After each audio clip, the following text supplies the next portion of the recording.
এখানে সারাদিন কোরআন তেলাওয়াত চলে, বুখারী শরীফের হাদিসের দরদ চলে, এখানে মাসলা শিক্ষা হয়। রাসূল বলেন, মাসলা কিতাবের একটা অধ্যায় যদি শিখে 1000 রাকাত নফল নামাজ থেকে বেশি সওয়াব হবে। এই সওয়াব তারা যেমন পাবে, আপনারা এই মাদ্রাসা পরিচালনা করতেছেন, সহযোগিতা করতেছেন, চাঁদা দিচ্ছেন, আপনারাও সওয়াব পাবেন। এই সওয়াবের দরকার আছে না? বলেন, দরকার আছে কি না? নবীর আওলাদ কে ছিলেন? নবীর উত্তরসূরি আওলাদ, আওলাদ আওলাদ বলতেছি।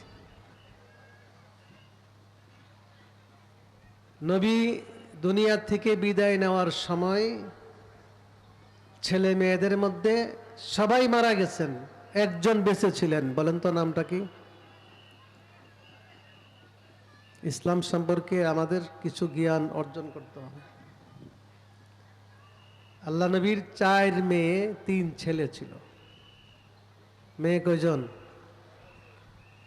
4 জনের 3 জনই মারা গেছেন। আল্লাহ নবী দুনিয়া থাকতেই 3 মেয়ে মারা গেছে।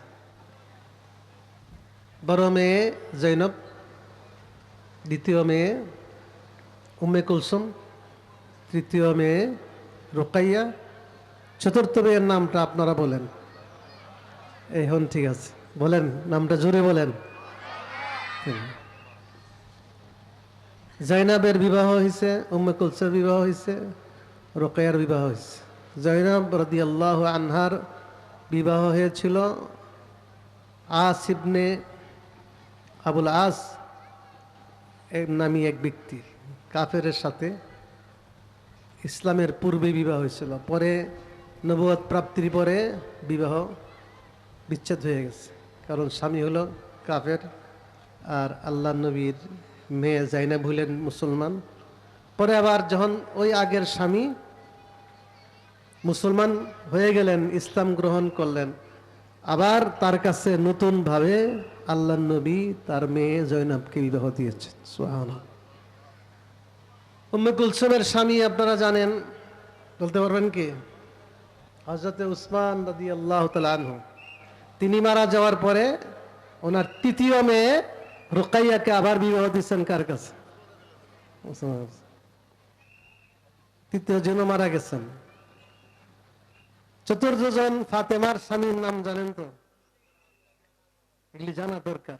এই জ্ঞান, নবীর পরিবারের সম্পর্কে জ্ঞান রাখা আমাদের ইমানি দায়িত্ব। কারণ রাসূল বলেছেন, আদিবু আওলাদাকুম আলা সালাসি খিসাল, তোমাদের সন্তানদেরকে ছোটবেলা 3টা জিনিস শিক্ষা দিবে। কয়টা জিনিস? বলেন, কয়টা জিনিস শিখতে হবে? হুব্বে নবীকুম, নবীর প্রেম ভালোবাসা। 2 নম্বর ওয়া হুব্বে আলে বাইতিহি, নবীর পরিবারের মহব্বত। পরিবারকে না চিনলে মহব্বত করবেন কেমনে? নবীর পরিবারের মধ্যে 4 মেয়ের মধ্যে 3 জন মারা গেছে, ফাতেমা বেঁচে ছিলেন, আর ছেলে 3 জন শিশু অবস্থায় মারা গেছে। মেয়ে 3 জন তো বিবাহের পরে মারা গেছে। ছেলে, বড় ছেলে কাসেম, দ্বিতীয় ছেলে তৈয়ব আব্দুল্লাহ, তৃতীয় ছেলে ইব্রাহিম, শিশু অবস্থায় মারা গেছে। সর্বশেষ সন্তান ছিল ইব্রাহিম।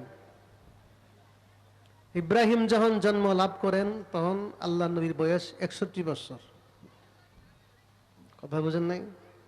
বৃদ্ধকালে সন্তান হয়েছে, খুব খুশি। মদিনার গুলি গুলি হাঁটতেছেন আর বলতেছেন, আমার ছেলে হয়েছে, আমার ছেলে হয়েছে, অনেক আনন্দ। ইব্রাহিম কেন নাম রাখলেন? ইব্রাহিম আলাইহিস সালাতু ওয়াস সালাম আল্লাহর খলিল, জানেন তো? ইব্রাহিম খলিল, ওনার সন্তান হয় 80 বছর বয়স। এই জন্য আল্লাহ নবীরও সন্তান হয়েছে শেষ বয়সে 61 বছর বয়সে, এই জন্য নামটা রাখছেন ইব্রাহিম দিয়া। 18 মাস বয়সে ইব্রাহিম খলিল আল্লাহর ডাকে সাড়া দিচ্ছেন। সুবহানাল্লাহ।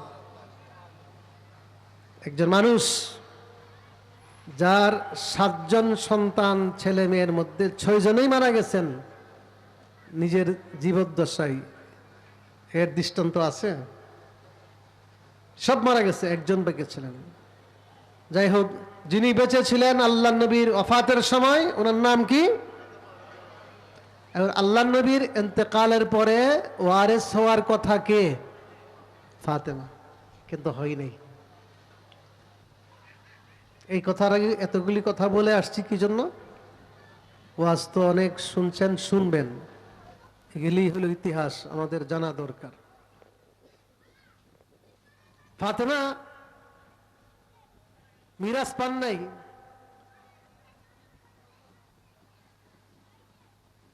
এখন এর পূর্বে একটা কথা বলতে চাই, মিরাজ কেন পাইলেন না ফাতেমা? এর আগে আরেকটা প্রশ্ন, নবীর ইন্তেকালের সময় কি মিরাজ রেখে গেছেন? এই প্রশ্নের জবাব কি কেউ দিতে পারবেন? পারবেন না, আমি জানি। আমি আপনাদেরকে বলি, বুখারী শরীফের হাদিস, নবীর ওফাতের সময়, পৃথিবী থেকে চলে যাওয়ার সময় কি মিরাজ ছিল, কি সম্পদ রেখে গেছেন, বুখারী শরীফে আছে। মা তারাকা রাসূলুল্লাহ সাল্লাল্লাহু আলাইহি ওয়াসাল্লাম ইনদা মাউতিহি দিনারান ওয়ালা দিরহামা ওয়ালা আবদান ওয়ালা আমাতান ওয়ালা শাইআ ইল্লা বাগলাতাহুল বাইদা ওয়া সিলাহাহু ওয়া আরদান জাআলাহা সাদাকা। আল্লাহ নবীর ইন্তেকালের সময় একটা দিনার রেখে যান নাই, একটা দেরহাম রেখে যান নাই, একটা গোলাম, একটা বান্দি, একটা উট, একটা ছাগল, কিছুই রেখে যান নাই। ইল্লা, কিন্তু তিনটা জিনিস রেখে গেছেন। কয়টা জিনিস? একটা হলো বাগলাতাহুল বাইদা, খচ্চর, ওয়া সিলাহা, অস্ত্র। অস্ত্র দিয়ে নবী যে অস্ত্র দিয়ে যুদ্ধ করতেন, জিহাদ করতেন, এটা রেখে গেছে। ইসলাম এমনি আসে নাই। নবী যুদ্ধ করেছেন, উহুদের ময়দানে দান দান মুবারক শহীদ করেছেন, শরীর রক্তে রঞ্জিত হয়েছে, টপ টপ করে চেহারা দিয়ে রক্ত প্রবাহিত হচ্ছে। বুখারী শরীফে আছে, এর চিকিৎসা কিসের মাধ্যমে করা হয়েছে জানেন? উহুদের ময়দানে যে মাথা, চেহারা রক্তে রঞ্জিত হয়েছিল নবীর, ইসলামের জন্য, উম্মতের জন্য, এই কোরআনের জন্য আল্লাহ নবী রাহমাতুল লিল আলামিন সাল্লাল্লাহু আলাইহি সাল্লাম রক্ত দিয়েছেন। এই রক্ত বন্ধ হয় না। চিকিৎসা, আধুনিক চিকিৎসা ছিল না।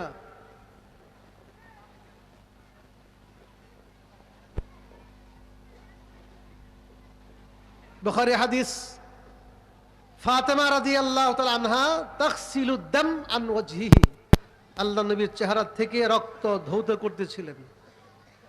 ওয়া আলীউন ইয়াতি বিল মা, হযরত আলী পানি এনে দিচ্ছেন, ফাতেমা চেহারা ধৌত করতেছেন। কিন্তু পানি দিয়ে আহত জায়গা ধৌত করলে রক্ত বন্ধ হয়? রক্ত বন্ধের কোনো ব্যবস্থা নাই। যত পানি দেয় তত রক্ত আরো বাড়ে। কি করবে? ব্যান্ডেজ নাই, আধুনিক চিকিৎসা তখন ছিল না। বলেন, ফাতেমা রাদিয়াল্লাহু তাআলা আনহা বুদ্ধি করে, চাটাই আসছিল, একটা চাটাই আছে না, চাটাই, এই চাটাইকে আগুন দিয়া জ্বালাইছে, ছাই হয়েছে। এই ছাই নিয়ে আহত জায়গার মধ্যে রেখে দিছেন, ফারাকাআদ-দাম, রক্ত বন্ধ হয়ে গেছে। সুবহানাল্লাহ। জানেন, রক্ত বন্ধ হচ্ছিল না। আল্লাহ নবীর কয় ফোঁটা রক্ত দিচ্ছেন ইসলামের জন্য?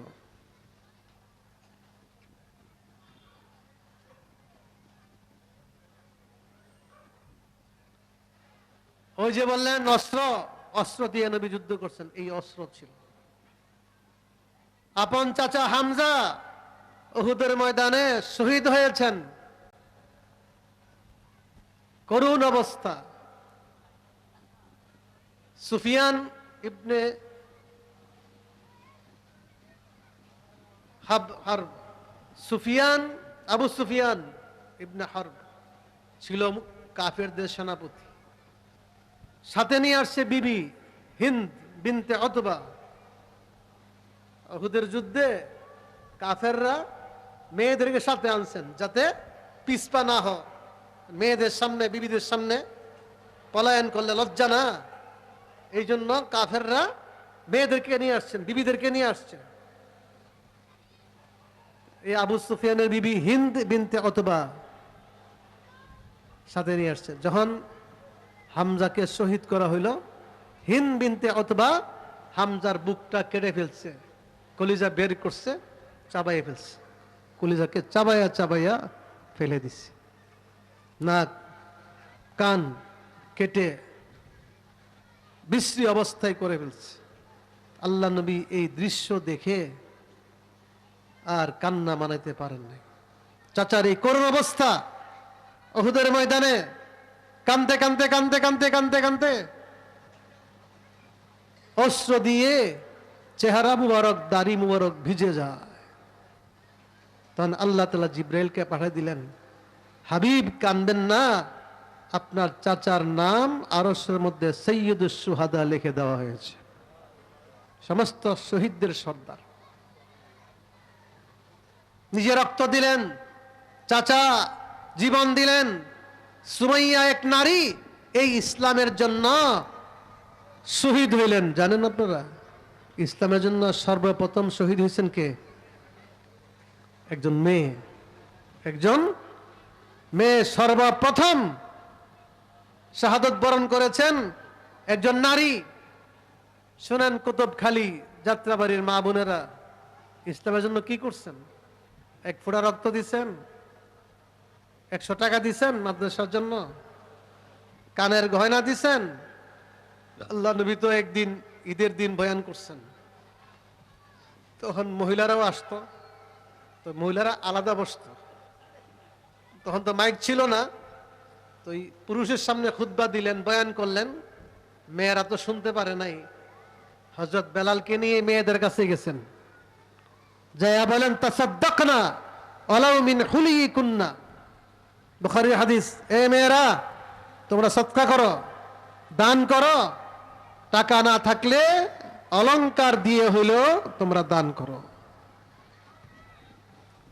মেয়েরা বয়ান শুনছেন, সাথে সাথে আমল শুরু করছেন। আমরা তো বয়ান শুনি প্রতিদিন, কিন্তু আমল নাই। মেয়েদেরকে আল্লাহ নবী সদকা করার জন্য হুকুম দিলেন। সাথে সাথে এক মহিলা কানে হাত দিয়া জেওয়ার খুলছেন, আরেক মহিলা গলায় হাত দিয়ে হার, আরেকজনের হাতের আংটি, আরেকজনের পায়ের আংটি। আগের যুগের মেয়েরা পায়ে অনেকে আংটি পরতো।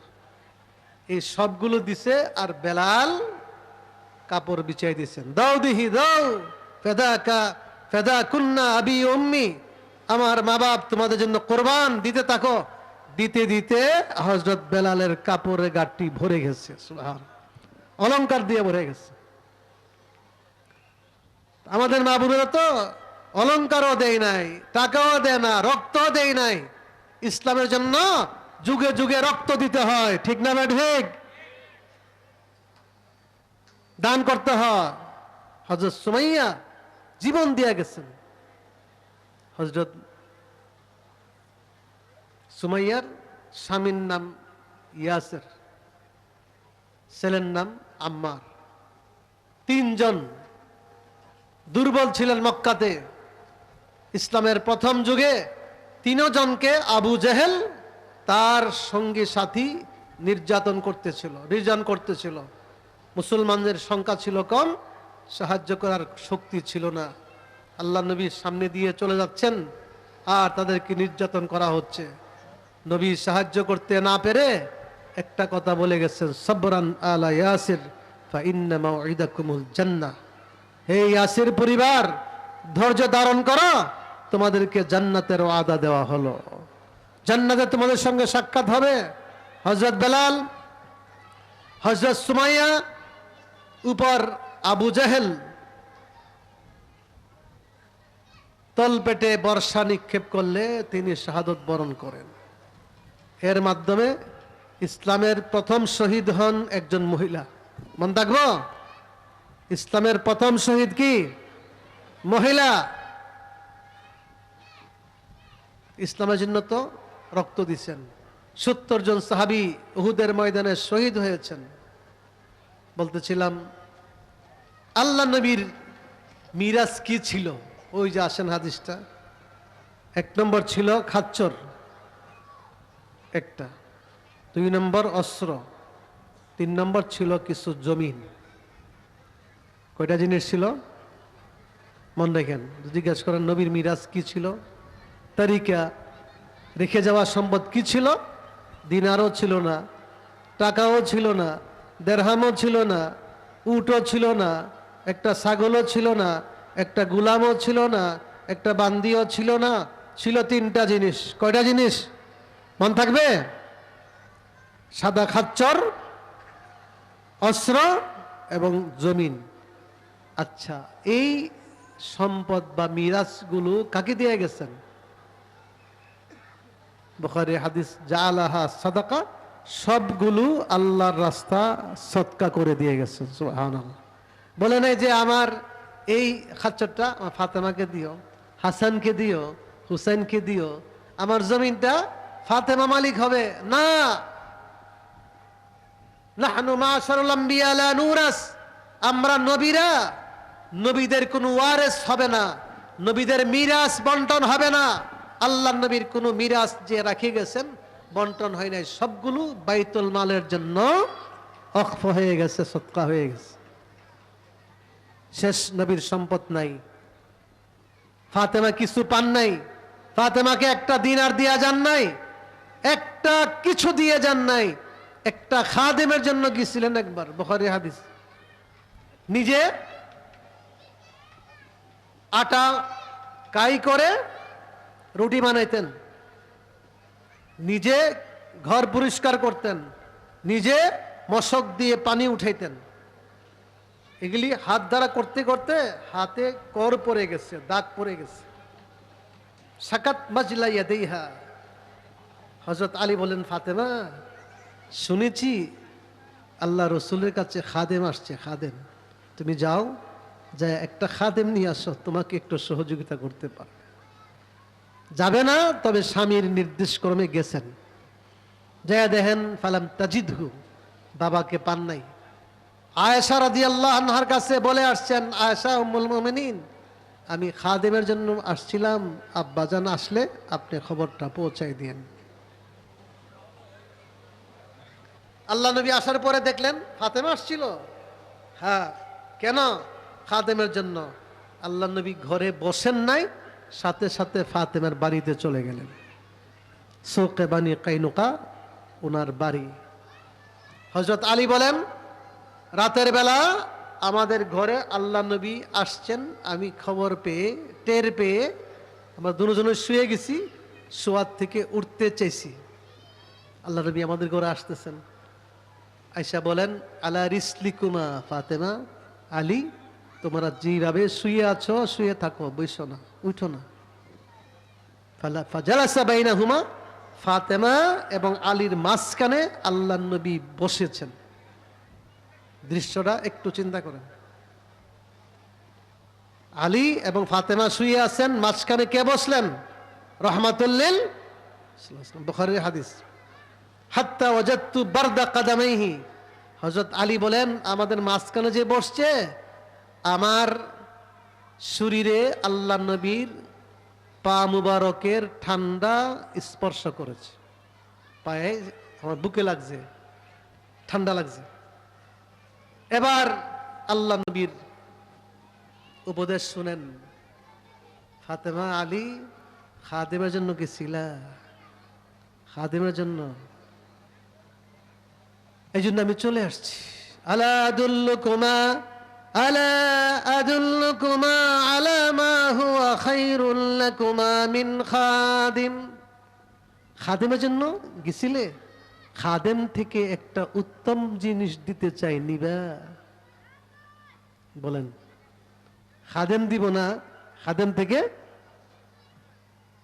আরো ভালো জিনিস দিব। প্রশ্ন বুঝতে পারছেন? খাদেম থেকে ভালো জিনিস দিব, ঠিক আছে, কুলনা বালা ইয়া রাসূলুল্লাহ, দেন। খাদেমের পরিবর্তে ভালো একটা জিনিস নবীজি দিবেন। কাকে? ফাতেমাকে। ফাতেমাকে চিনেন? বুখারী হাদিস, ফাতেমা তো বাদাআতুন মিন্নি। রাসূল বলেছেন ফাতেমা হলো আমার শরীরের গোশতের টুকরা। সুবহান, কত কত মহব্বত করেন, গোশতের টুকরা। ফামান আহাব্বাহা ফাকাদ আহাব্বানি, ফাতেমাকে যে মহব্বত করবে আমি নবীকে সে মহব্বত করলো। ওমান আবগাদাহা ফাকাদ আবগাদানি, ফাতেমার সাথে যে দুশমনি রাখবে সে আমি নবীর সাথে দুশমনি রাখবে। খাদেম চাইছে, দেন নাই, আরেকটা ভালো জিনিস দিব, খাদেম থেকে ভালো জিনিস দিমু, নিবা? দেন, দেন। এবার ভালো জিনিসটা আমিও আপনাদেরকে দিতে চাই, নিবেন? আমল করবেন? কথা বলেন না কেন? আমার কথা বুঝতেছেন না? কথা বুঝতে পারতেছেন? আল্লাহ নবী নিজে গিয়ে আলী এবং ফাতেমাকে একটা জিনিস দিবেন, যে জিনিসটা খাদেম থেকে উত্তম। আপনাদেরকেও যদি এই জিনিসটা দিতে চাই, রাজি আছেন? খুব কঠিন নাকি সহজ? এবার শুনেন, ইদা আতাইতুমা মাদাজিআকুমা, যখন তোমরা সারাদিন কাম কাজ করে রাতের বেলা বিছানাতে আসবে, ফাসাব্বিহাল্লাহ 33, 33 বার সুবহানাল্লাহ পড়বে। ওয়াহমাদাহু 33, 33 বার আলহামদুলিল্লাহ পড়বে। ওয়াকাব্বিরাহু 34, 34 বার আল্লাহু আকবার পড়বে। বলেন এবার 33 বার, বলেন না, বলেন না সুবহানাল্লাহ। 33 বার সবাই কন, 33 বার। আবার বলি, 33 বার সুবহানাল্লাহ, 33 বার, 34 বার। পুরান কথা জানি কিন্তু আমল করি না। আমরা জানতাম 5 ওয়াক্ত নামাজের পরে নে পড়ে, আজকে বুখারী শরীফ থেকে বলে গেলাম 5 ওয়াক্ত নামাজের পরেও পড়বেন, ঘুমাবার সময় পড়বেন। কথা বুঝেন নাই? কেন? মা ওদেরকে বলছি, আমাদের কুতুবখালীর ফাতেমা, আয়েশা, খাদিজা আছে না, ওনাদেরকে বলছি খাদেম লাগে, খাদেম, কাজের মেয়ে 2 জন 3 জন 4 জন 5 জন 7 জনও আছে এক বাড়ির মধ্যে। কিন্তু রাহমাতুল লিল আলামিনের কলিজার টুকরা, গোশতের টুকরা ফাতেমার জন্য একজন খাদেম ছিল না। এই আমলটা করবেন। আল্লাহ রাসূল বলেন, ফাযালিকুমা খায়রুল লাকুমা মিন খাদিম। এই তাসবিহ 33, 33, 34 কতবার হয়? 100। এই 1 মিনিট লাগবে। ঘুমের সময় এই তাসবিহটা পড়বেন। রাসূল বলেন, ফাতেমা, আলী, এই খাদেম থেকে তোমাদের জন্য এই তাসবিহটাই হলো শ্রেষ্ঠ। সুবহানাল্লাহ। ফাতেমা বলেন, সেদিন থেকে আমি তাসবিহ পড়া শুরু করছি। সারাদিন কাম কাজ করে ক্লান্ত পরিশ্রান্ত হয়ে যখন আমি এই তাসবিহটা পড়তাম শুইয়া, আমার শরীর পূর্ণ সুস্থ হইতো, যেন সারাদিন কোনো কাজই করি না। খাদেম থেকে শ্রেষ্ঠ বলছেন না? আলী বলেন, যেদিন থেকে এই হাদিস নবীর থেকে শুনেছি, সিফফিনের যুদ্ধের পরে হযরত আলী বলেন, যেদিন থেকে শুনেছিলাম শুইবার সময় তাসবিহ পড়ার কথা, আজ পর্যন্ত একদিনও আমি এই তাসবিহটা ছাড়ি না। সুবহানাল্লাহ। সাহাবায়ে কেরাম যা শুনতেন তা কি করতেন? আমল করতেন। আমি প্রশ্ন করতে চাই, আপনারা কি এই আমলটা আজকের থেকে করবেন? করবেন? এই আমলের জন্য তো এই মাহফিল। আজকে মাওলানা সাকিবুল ইসলাম অল্প দিনে বিশাল মাদ্রাসা, বিশাল কেমনে করলাম, ইউনিভার্সিটি লেভেল হয়ে গেছে। যাত্রাবাড়ির এই বিশাল মাদ্রাসার পাশে যে মাস্টার্স এই মাস্টার্সের ক্লাস এখানে চলতেছে। ধন্য এলাকাবাসী, ধন্য কমিটি, ধন্য মুতাওয়াল্লি, ধন্য এই কুতুবখালী বাজারের ব্যবসায়ী বৃন্দ। এই আমলের জন্য 2 দিন মাহফিল করে, অনেক কষ্ট। মাদ্রাসা চালান কষ্ট, মাহফিল করা আরো কষ্ট। এই কষ্টের ফলাফল হওয়া উচিত যাতে আমরা কিছু আমল শিখতে পারি। আজকে ছোট্ট এবং সহজ একটা আমল দিলাম মা বোনদেরকে, পর্দার আড়ালের মহিলাদেরকে, আপনাদেরকে। আমিও আমল করি, আপনারাও করবেন। রাজি আছেন? কঠিন আমল দিলাম না, সহজ আমল, 1 মিনিটের আমল। খালি মন থাকলে চলে, শুয়ে শুয়ে সুবহানাল্লাহ সুবহানাল্লাহ সুবহানাল্লাহ সুবহানাল্লাহ পরে 1 মিনিটে 100 বার হয়ে যাবে।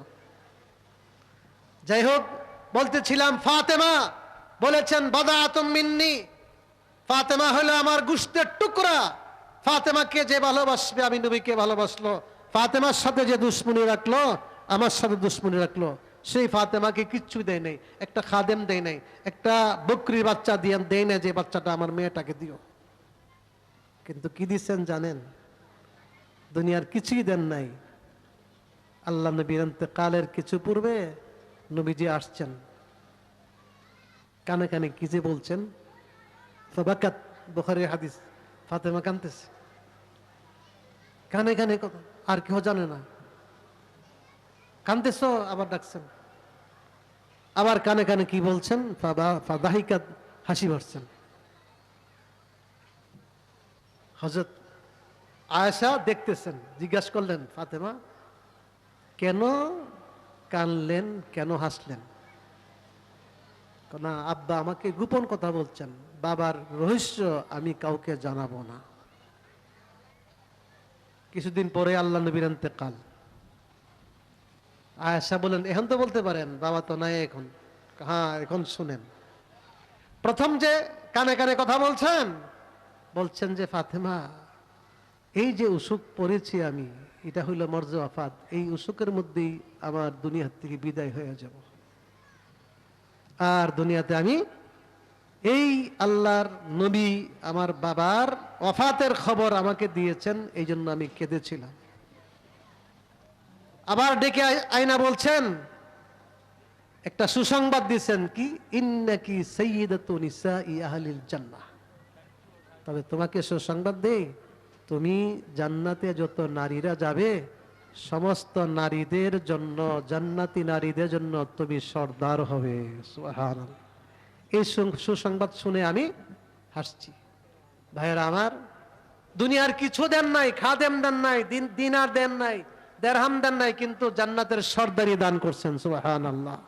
বলতেছিলাম, ওয়ারেস ফাতেমা হন নাই, ওয়ারেস বানায় গেছেন কাকে? এবার প্রশ্ন, ইন্নামাল উলামা ওয়ারাসাতুল, ফাতেমাকে ওয়ারেস বানান নাই, পরিবারকে ওয়ারেস বানান নাই, কিয়ামত পর্যন্ত আনেওয়ালা উলামায়ে কেরামদেরকে ওয়ারেস বানায় গেলেন। সুবহানাল্লাহ। এই কথাটা বলার জন্য আমি লম্বা আলোচনা করেছি। আমার কথা শেষ করার পূর্বে বলতে চাই, এই উলামায়ে কেরাম ওয়ারেস উত্তরসূরি কি টাকা পয়সার ওয়ারেস? বলেন না, টাকা পয়সা রেখে গেছেন? একটা দিনার, একটা দেরহাম, একটা ছাগল, একটা বকরি, একটা উট, একটা গোলাম, একটা বান্দি নবীজি রেখে যান নাই। তবে ওয়ারেস বানাইছেন ইলমের ওয়ারেস। কিসের ওয়ারেস? নবী যেমন কোরআনের তেলাওয়াত করতেন, উলামায়ে কেরাম কোরআন তেলাওয়াত করেন, আত্মশুদ্ধির কাজ করতেন, উলামায়ে কেরাম আত্মশুদ্ধির কাজ করেন, ইসলাহি জলসা করেন। আল্লাহ নবী তালিম, কোরআনের তালিম, হাদিসের তালিম দিতেন। এখন বর্তমানে কোরআন হাদিসের তালিম কারা দেন? বলেন না, কারা দেন? সবাই বলেন না, কোরআনের শিক্ষা কারা দেন? উলামায়ে কেরাম দেন না? এই হলো ওয়ারেস, এই হলো নবীর মিরাজ, হলো ইলম। এই উলামায়ে কেরাম আল্লাহ নবীর রেখে যাওয়া এই আমানতকে হেফাজত করতেছেন, এই দায়িত্বকে পালন করতেছেন। এই ইলম যতদিন থাকবে, কোরআনের শিক্ষা থাকবে, ততদিন পর্যন্ত দুনিয়া থাকবে, কিয়ামত হবে না। কথা ঠিক না ঠিক? এজন্য আমাদের কর্তব্য, উলামায়ে কেরাম যে ইলমের খেদমত করে যাচ্ছেন, অনেক কষ্ট করে মাদ্রাসা পরিচালনা করতেছেন, আমাদের কর্তব্য হলো তাদেরকে সহযোগিতা করা। কথা ঠিক না বেঠিক? সরকারি অনুদান আছে। এই কুতুবখালী মাদ্রাসার মধ্যে 3 বছর প্রতিষ্ঠা হয়েছে, সরকারের পক্ষ থেকে কি পাইছেন? 10 টন গম পাইছেন না চাল পাইছেন? কিছুই না। আপনাদের সহযোগিতায়, কমিটির সহযোগিতায় এই মাদ্রাসা, এই মৌলানা, অল্প বয়সী মৌলানা, অনেক সাহসী, অনেক মেহনতি, না হয় দাওরা হাদিস পর্যন্ত মাদ্রাসা অল্প দিনে করা কঠিন ব্যাপার, অনেক খরচ। ছাত্রকে পরিচালনা করা, তাদের শিক্ষা দীক্ষা, তাদের খাবার থাকার ব্যবস্থা সবকিছু উনি আপনাদের সহযোগিতায়, কুতুবখালীর ব্যবসায়ীদের সহযোগিতায়, কমিটির সহযোগিতায় করে যাচ্ছেন। আমরা অনুরোধ করব, এই কুতুবখালী বাজার, এখানে সারাদিন কোরআন তেলাওয়াত চলে, বুখারী শরীফের হাদিসের দরদ চলে, এখানে মাসলা শিক্ষা হয়। রাসূল বলেন, মাসলা কিতাবের একটা অধ্যায় যদি শিখে 1000 রাকাত নফল নামাজ থেকে বেশি সওয়াব হবে। এর একটা অধ্যায়, যেমন নাকি বাবুল উজু, উজুর অধ্যায়, বাবুল তায়াম্মুম, তায়াম্মুমের মাসলা মাসাইল আছে না, এই একটা অধ্যায় শিখতে পারলে 100 নয় 1000 রাকাত নফল নামাজ থেকে বেশি সওয়াব হবে। এই সওয়াব তারা যেমন পাবে, আপনারা এই মাদ্রাসা পরিচালনা করতেছেন, সহযোগিতা করতেছেন, চাঁদা দিচ্ছেন, আপনারাও সওয়াব পাবেন। এই সওয়াবের দরকার আছে না? বলেন দরকার আছে কি না? একদিন আমি থাকবো না, আপনি থাকবেন না, সবই থেকে যাবে, আমি যাব খবরে খালি হাতে। এই যে একটা মাদ্রাসা চালু করে দিয়ে গেলেন, এটা হলো সদকা জারিয়া। মাদ্রাসা থাকবে, যত যত দুশ্মন ইসলামের আসুক না কেন, মাদ্রাসা ধ্বংস করতে পারবে না। কথা ঠিক না ঠিক? মাদ্রাসার শিক্ষা, কোরআনের শিক্ষা যেদিন বন্ধ হয়ে যাবে, সেদিন কিয়ামত হয়ে যাবে। কিয়ামতের আগে কোরআনের শিক্ষা উঠে যাবে। আর কোরআনের শিক্ষা যতদিন থাকবে, ঈমানের শিক্ষা, ঈমানের চর্চা, ঈমানের দাওয়াত যতদিন চলবে, এতদিন ঈমানদার থাকবে। আর আল্লাহ রাসূল বলছেন, ঈমানদার থাকলে কিয়ামত হবে না। এই জন্য আমি মরে যাব, আমি একটা মসজিদ, একটা মাদ্রাসা প্রতিষ্ঠার মধ্যে যদি সহযোগিতা করি, তাহলে সদকা জারিয়ার সওয়াব মৃত্যুর পরেও কবর থেকে পাইব।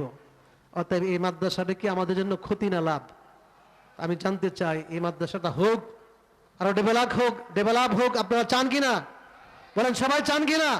হাত উঠান তো, কারা কারা চান মাদ্রাসাটা? হ্যাঁ, আল্লাহ তুমি হাতগুলি কবুল করো, আমাদের সবাইকে এই মাদ্রাসার মধ্যে শরীক থাকার তৌফিক দান করো। আমি সবাইকে ধন্যবাদ জানাই, আপনাদেরকে ধন্যবাদ, মাদ্রাসা কর্তৃপক্ষকে ধন্যবাদ, কমিটিকে ধন্যবাদ, এবং মাদ্রাসার শিক্ষক মন্ডলী, মাওলানা সাকিবুল ইসলাম পরিচালক, সবাইকে ধন্যবাদ জানিয়ে আমি সংক্ষিপ্ত আলোচনা এখানে শেষ করলাম। ওয়া আখিরু দাওয়ানা আনিল হামদুলিল্লাহি রাব্বিল আলামিন।